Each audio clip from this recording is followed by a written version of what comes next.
খাইলে উঠতে পারছি না। এগুলো গাও না?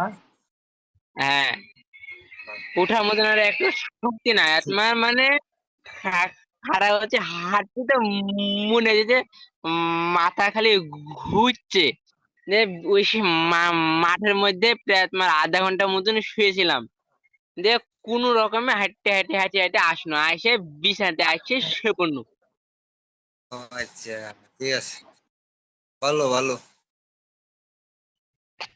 এমনি এগুলো অভ্যাস নাই, তারপরেও এক দুই সপ্তাহ পর পর খাই। ভালো ভালো।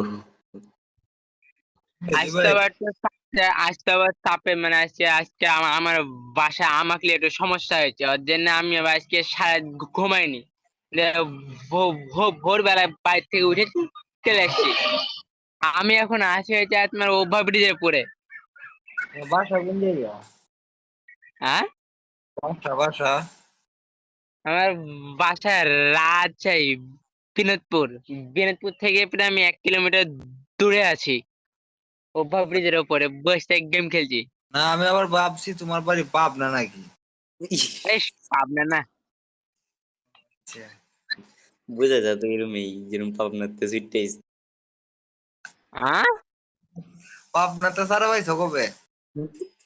ছি ছি।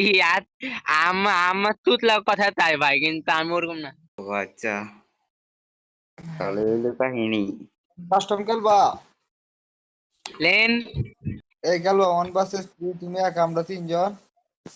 ও গে মা গে, একটাকে সামলাতে পারবো কিনা দু ভরসা, আবার 3 ডে।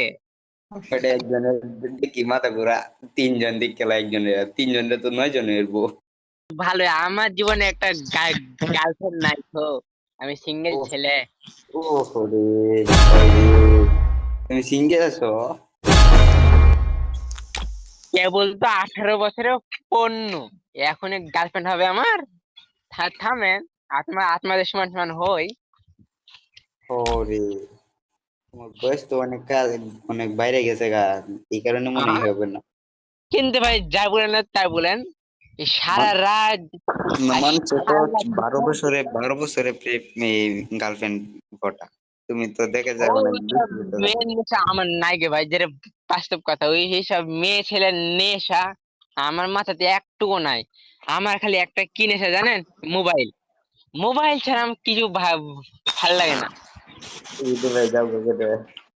আমার ঘুমা যাচ্ছে প্রচন্ড, ঘুমাই আগে। ও আচ্ছা, তাহলে ঘুমাও। ভাই তুমি কি অনেক কি মাতাল আসো নাকি ঘুমাই ভাগে? আমি তো এখন বাসাতে না, আমি এখন ওভার ব্রিজের ওপরে আছি এখন। ধরেন এখানে আত্মারা যদি চলে যান, তাহলে অন্য একটা গ্রুপে যাব, যে গল্প সল্প করবো। কিন্তু ভাই যাই যাই বলেন না তাই তাই বলেন, এই সারা রাত এত কানলাম বসে থেকে, বসে শুয়ে থেকে। কিন্তু ও এখন আপনাদের সঙ্গে গল্প করে মানে আমার এত শান্তি লাগলো যে বুলে বোঝানোর মতন না।